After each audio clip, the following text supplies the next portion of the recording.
Hello, thanks everyone for joining. I'm going to give just a minute here. I see we still have a few people joining, but I just wanted to say thank you for being here and that this is our, ooh, actually I'm going to ask everyone to mute themselves. See if I can catch all of that. All right, there. So on that, thanks everyone for being here. This is, as the email said, our kickoff meeting for our Anchorage Continuum of Care NOFO process. What we'll be doing today is going through a presentation that will walk us through the timeline and answer some of the questions about this year's NOFO process. In addition to that, we'll have some time if anyone has any questions. We will do our best to answer with the information we have right now, but recognize that some of those questions we might be answering for you in the next few days, because there is still guidance coming out from HUD that is updating this information every day as we go. So on that note, we've got a pretty good group here. I'm going to hand over to Taria. And Taria is going to go through the presentation with us.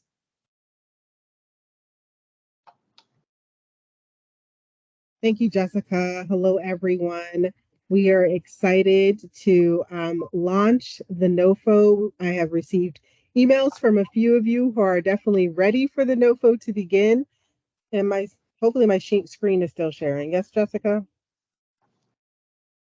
Yes. Okay, great. I did the, whatever you call it, presenter. So our goals for today are to provide you with a COC resources to assist the applicants. Of course, to talk about the NOFO, the HUD and Notice of Funding Opportunity, lingo, and all the things that you need to know one-on-one. 101, the intent to renew submission, reviewing of the local competition timeline, and questions and answers. And do not feel like you need to take screenshots or that you need to be frantic in writing anything down, because we will be posting this to our landing page, and we are recording this session so that way people can go back and listen to it if they'd like to and have that information right at their fingertips.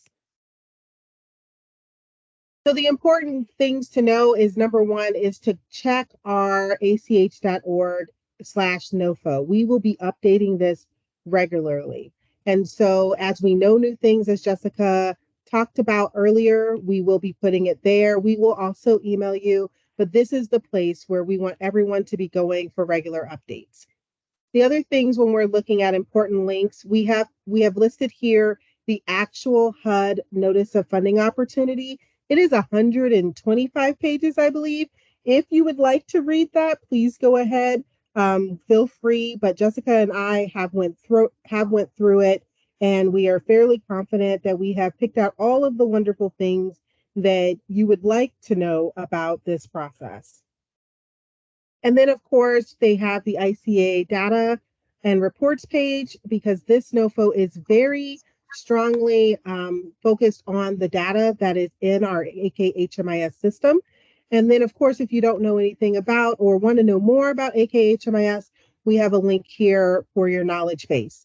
If you have any questions, comments, or concerns, you're going to want to email us at grants@aceh.org. I will also add that you can email Jessica and I if you would like, but we really wanted to utilize the grants email address. So that way we have everything in one email that we're able to respond to and to keep track of as we move through this process. As I know all of you know, there are a lot of moving pieces. So what is the NOFO? The NOFO, which is, again, the Notice of Funding Opportunity. This is HUD's Notice of Funding Opportunity that came out. And so we have a couple of pieces to it. We have our community-wide application process, and this is going to show how we support housing programs in our COC with the goal of ending homelessness. And so that is the application that we're going to talk about today. And then there's another application that we'll briefly speak on. Oops, and I should go back. That we'll briefly speak on. That is a competition amongst 400 more than 400 of the COCs nationwide. So when we look at HUD strategic goals, 4 of them that we're focusing are supporting the underserved communities, ensuring access to and increase the production of affordable housing, promoting home ownership, and then advancing sustainable communities. These are also listed in that 125-page document. The HUD priorities, which I believe there are 9 of them, are listed here. And so as we're looking at these HUD priorities, we are, sorry if you can mute yourself, thank you. Really, when you're looking at your project, how is your project addressing each of these priorities? So we don't just want, yes, we're ending homelessness for all people, but HUD is really, this is a competitive process. And so how are you ending homelessness for all persons? How are you using a housing first approach? How are you reducing unsheltered homelessness? So we are graded as a community. Yes, these are individual applications, but remember that we are all a reflection of each other as we move forward, and we use lots of this information to move forward in our collaborative application. So these are the priorities that we will be focused on. I know last year some of these are the same, but some of these are actually different from what we focused on last year. So just be aware of that. And hopefully you're writing your application towards these 9. HUD lingo. There's a lot of lingo and a lot of different things. So we just put out a few of them. The collaborative application, this is where we ask for that community-wide input. And this is going to be submitted with ACH. We do ask for letters from our local housing authority and collaborate with AHFC to submit this to HUD. And as you can see on every slide, it talks about how every point counts, because every point does count. And where we may seem weak in our community in some places, we are extremely strong in others. Or what we have seen is a transformation in how we weren't doing well in one area and are doing extremely well because we noticed that we weren't doing well before. So these local project applications, that's what you're going to submit. That's what we want to see is your applications. And these are renewal and new projects that will be submitted directly to ACH in that grants email. This goes through a rake and review process and talks about what our local priorities are. So it will be centered around the 9 things that we saw there, but also around Anchored Home, which I know a lot of you know a lot about and have been doing a lot of work towards. Then we have our Youth Homelessness Demonstration Project, YHDP renewals and replacements. So this is competitive. You have to meet eligibility and renewal criteria. I will say that YHDP is mentioned, I think, 264 times. Why do I know that? Because I looked it up, because I had to research for this project. And so there are some specific things that you can use for YHDP. There are some really cool and innovative things. So if you have any questions, you can reach out to Jessica and I, or like I said, the link will be available for you to research. And then, of course, once your application is done and has been selected by the Rank and Review Committee, you, the applicant, must submit the application at HUD Eat Snaps. And we are going to have a TA section, a technical assistance times to kind of go through that. We are not going to leave you to flail about on your own. We're going to be here every step of the way. And if we don't know, as Jessica said, we will find out. So eligible applicants, who is eligible for new and renewal applications? As an organization, you have to be a nonprofit or state or local government or a tribe or tribally designated housing entity. You have to demonstrate financial and management capacity and experience. The population to be served has to meet eligibility requirements, and there'll be some on the next page, located in Anchorage, and is committed to using AKHMIS, coordinated entry prioritization list. This means that you are adhering also to our prioritization rules or policies and guidelines, and then of course, utilizing housing first practices.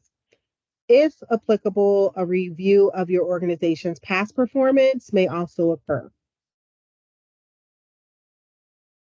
What are the categories? So these are the categories of homelessness. You'll notice that category 3 is not listed here, and it's not listed because there's basically zero chance of HUD approving a Category 3 application. So, but we are not so. The both COCs are advocating for HUD to change the categories to include overcrowding. But until that point, these are the categories that we're going to use for our application, and the ones that we want to be successful at in bringing those funding opportunities to our communities. So these are the categories that you would be putting in your project for.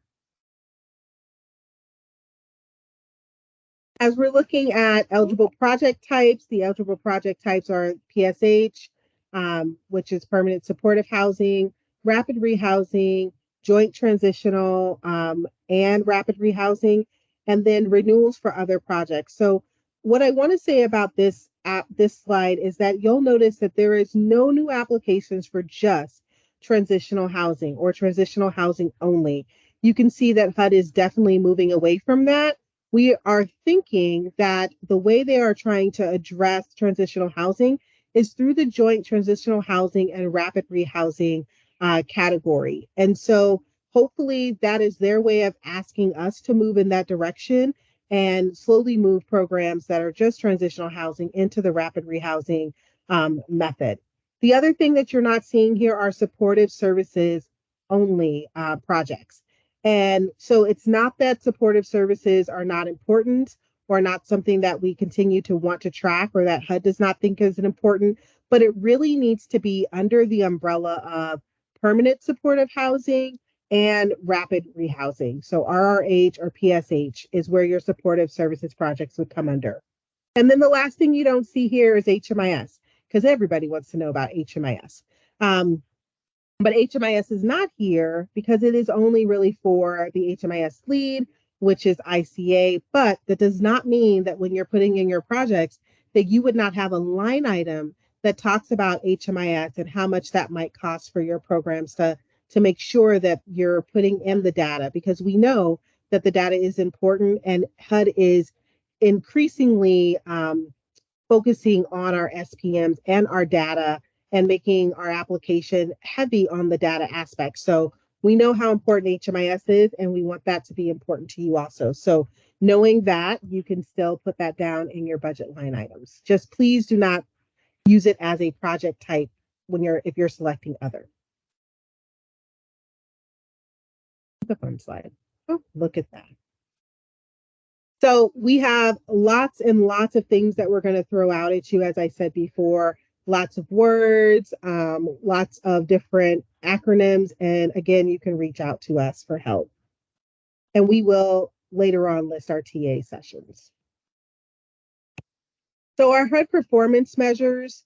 So here are the measures that they are performing or that we are going to be graded by, and that this is already part of the SPMs that are listed. I think it was linked to that you can find yourself and see how your program is done, how other programs are doing, or how we're doing together, because this is where we can't change this data. This is what it is.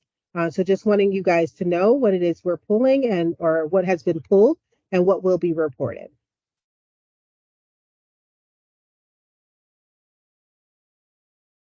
Our funding chart for funding for this NOFO season, here are the amounts.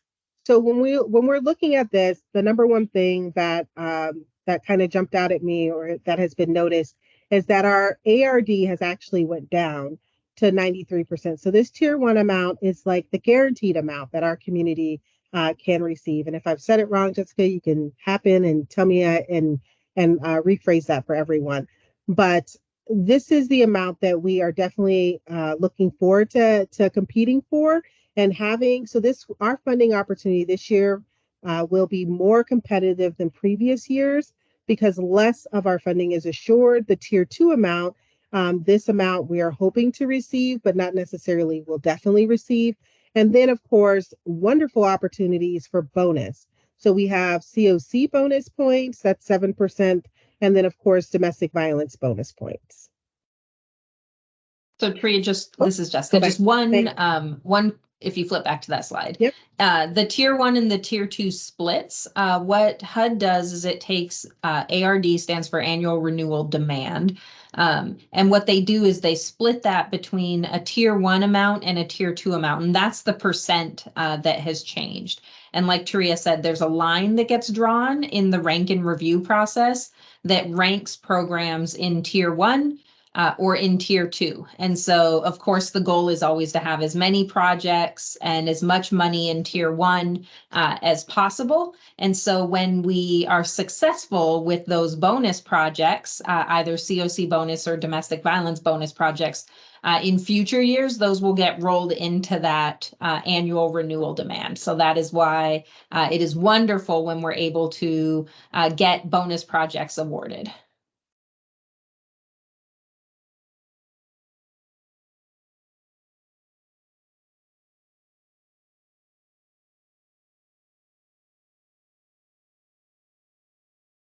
I did talk about YHDP a little bit in the beginning, but just wanting to go further and just talk about that, you know, yes, you have to submit the renewal application. It is competitive, and you must have a letter of support from your statewide YABA.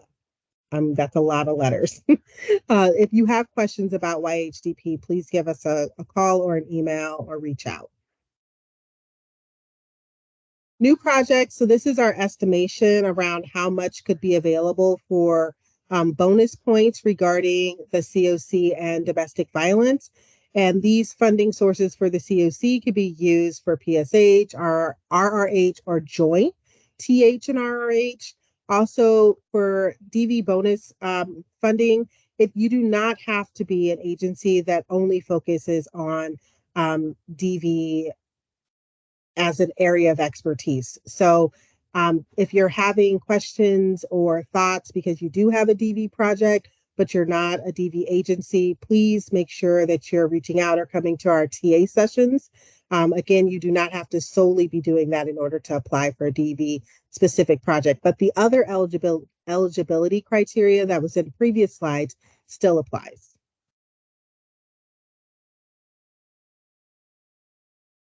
We have fancy slides. So this long, wonderful process, we have several things moving at the same time. We have and this is kind of all the things that move into each section. So we have the YHDP that's separate, then a separate is your renewal projects and applications, and then new projects and applications with bonus money or reallocation. And then all of these get to go to the rank and review team, and they receive a score.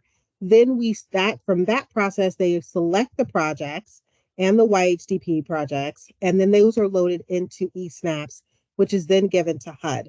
And then alongside this, we are looking at our holistic view of our community, doing the collaborative application and priority listing. So we're doing both of these kind of at the same time frame, but in a different and succinct way. So your intent to renew submissions are due by August 9th. Again, those will be on our website. And then, of course, if you have the slide deck, then you would click here. You could also see that form. And this is our timeline. So the NOFO dropped on July 5th. It was not that long ago. Our intent to renew is due on August 9th. And then we launch our local competition, which we have introduced here today on August 9th also. Those applications for the local competition are due by August 25th. And then we will then publish, because in this time period between October 25th and September 6th, rank and review will meet. They will prioritize and rank people and pick projects. And then we will publish the COC funding recommendations on September 16th. All projects are then due into eSNAPs by September 21st. And then it is all due into HUD by September 28th.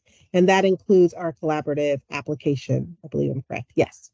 So that is our timeline. It seems fairly quick, but it will be quick as it is already August 2nd. Our local sessions for TA are here. All sessions are from 2 to 3 p.m. I believe, Jessica, you can help me here. I believe they are all listed as Wednesdays or Thursdays. We will get the dates to you and we'll make sure this slide is updated with the dates so you can see that. Do you remember? I'm looking at a calendar right now. Yeah. Thursdays, your next slide has the sessions there listed out. Thank you. I needed to go one more. So here are all the sessions and here are the times for our local TA sessions. And then the eSnaps is also another technical assistance that we will be providing.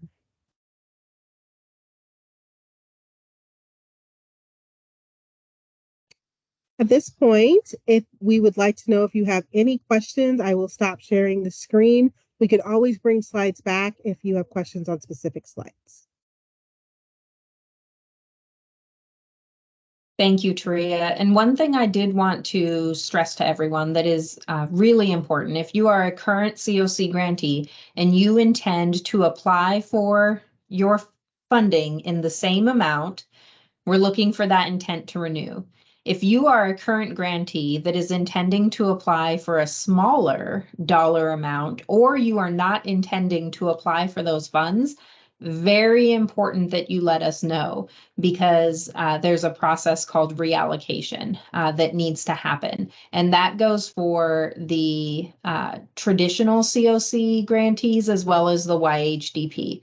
So if any of those funds need to be reallocated, we need to be knowing about that as soon as possible so that that process can start. So very important, the notice of intent to renew. It lets us know what funding is available for reallocation. That is separate from the bonus project funding. The bonus project funding, I look forward to seeing bonus project applications come in. I'm very excited about that, and I think that this community is ripe for it, and there is a lot of excitement around bonus projects this year. So on that note, you can feel free to use the hand raise function. If you're not comfortable or unable to ask the question verbally, you can type it into the chat and we will read it out loud into the record. And I will just read, Ginger Bear did have a question earlier asking if this was a NOFO just for the Anchorage COC. Ginger is with Family Promise Matsu. And so I did share that, yes, this is the Anchorage NOFO, and that the balance of state NOFO, which would be for projects outside of Anchorage, everywhere that isn't within the municipality of Anchorage, is managed by the Alaska Coalition on Housing and Homelessness. And on their website, they have all of this information that we have on ours, but for those projects outside of Anchorage. So if your organization is interested in both of those or one or the other, you can access that through their website as well. And Jessica, I forgot one more thing that might help people too. And I forgot it because it's lengthy. So when we talked about current grantees submitting renewal applications or transition applications, if you want to change your project type and or consolidate applications, like if you have 2 or more projects of the same type and you want to combine it into one grant moving forward, you can do that also. Or you can submit an expansion application as a new project, and anyone can submit a new project application for the COC or DV bonus funded project. So just wanted to be specific about that point. I forgot. Thanks.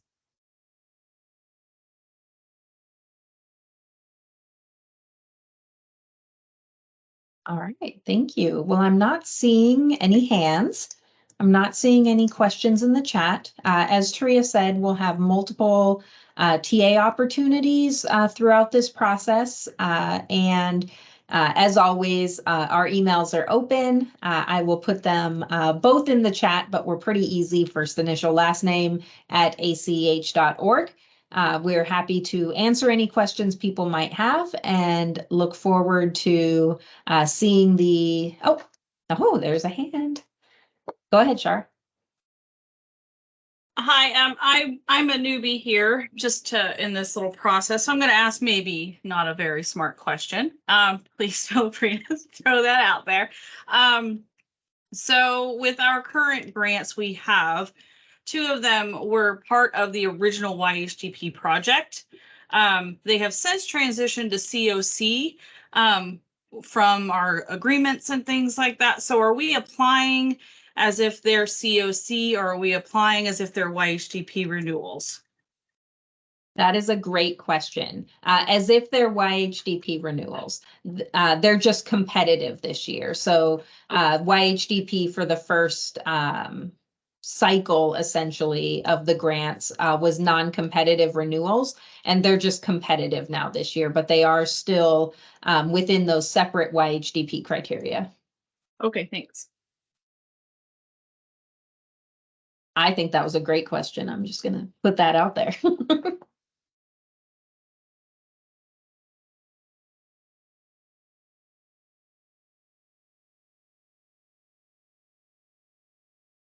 All right, well, not seeing any other questions. Like Taria said, keep an eye on our website. We have a NOFO landing page there. This recording will go up there. This presentation will go up there, as well as contact information for any questions. And then that will also be the repository site as we have information to be able to share. So we will record the TA sessions. Those recordings will go up there. And if we start to see a lot of the same questions repeatedly, then we can put that out there as well to be able to get that information out there. I know there's a lot of moving parts right now, and that sometimes we miss something key. And when we see 5 different people ask the question, we realize actually that was a really important part. So keep an eye on our website, keep an eye on our social media, and check us out via email if you have any questions. But otherwise, thank you everyone for joining, and I hope you enjoy the rest of your day, and happy NOFO season.